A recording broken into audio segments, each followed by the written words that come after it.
Hi everybody, welcome back to the 10th of an Hour with Griffin Bridgers.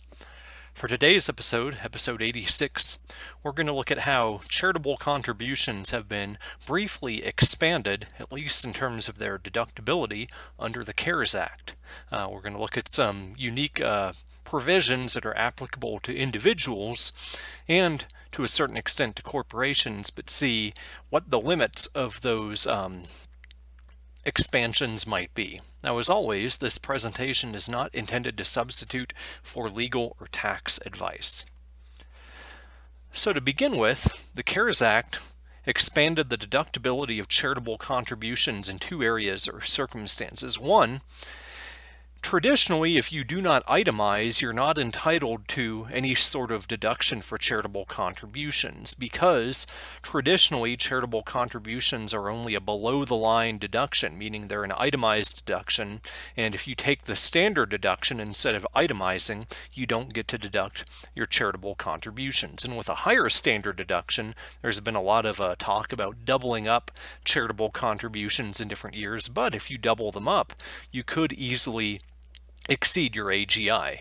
Now, this is a year in which you may not have the cash on hand to really make charitable contributions, but one small benefit that you might be eligible for is an above-the-line deduction of $300 in qualified charitable contributions that could be made in 2020. So because of that, you might be able to just make some small deductions, maybe to colleges or other interested charities that you might support on a limited basis, with the caveat that you might end up on their mailing list once you do that. But it's something to keep in mind that that's a pretty easy tax deduction you can get, which would be in addition to your standard deduction and wouldn't require you to itemize. Now, if you do traditionally itemize and take into account larger charitable contributions, one benefit is that you can deduct up to 100% of your AGI, your adjusted gross income, for qualified charitable contributions in 2020. Previously, there was a max of 60% on cash under the Tax Cuts and Jobs Act, and then traditionally a 50% cap, in both cases for public charities if you're using the basis of contributed property or a cash amount, and then a 30% or 20% limitation in other circumstances such as with private foundations. Now, in these cases, there's several types of interplays that you have to look at in terms of your classification and taxonomy of contributions and your carryovers. We won't get into that level of detail or get that granular. It's just important to note that you have essentially a raising of that 60% cap to a 100% cap. But in both cases, you have to meet the definition of a qualified charitable contribution. That definition generally limits you to cash contributions. You cannot contribute property and get the benefit of the above-the-line deduction or the expanded limit on deductibility with respect to your AGI. Now, if you're going to make a contribution in cash, if you want it credited to 2020, it has to be paid on or before December 31 of 2020. Now, this can be to any charitable organization that's described in Code Section 170B, and that generally includes any standalone organization other than the following. You can't contribute to a charity that's classified as a supporting organization under Code Section 509A3. We won't get into the details of that, but it's important to kind of know whether you have a supporting organization as your target if you plan on making these expanded contributions. You also cannot contribute to a new or existing donor-advised fund under these expanded guidelines either. Now, there's some other tidbits to keep in mind that are more corollary to the Act as drafted, but aren't necessarily apparent. You get a carryover for the itemized deduction, but there is no carryover for the above-the-line deduction.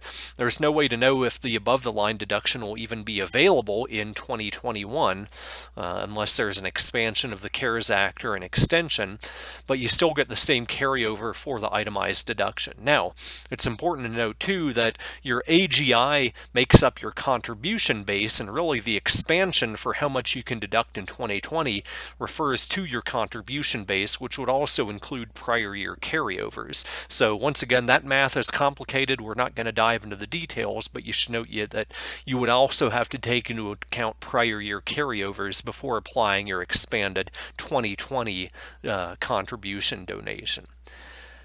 Once again, no donations of property are allowed. You have to contribute cash. So you would have to liquidate property and contribute the proceeds if you wanted to take advantage of this and had property on hand that you wanted to donate to a qualified charity or get off your books. And then finally, this expansion only applies to individuals. So corporations also had their AGI limitation raised from 10% to 25%, but it's important to note, because this is limited to individuals, you could take into account potentially contributions by pass-through entities like S corporations or partnerships, where you could get a higher limit for your share of S corp charitable contributions on an individual shareholder's 1040.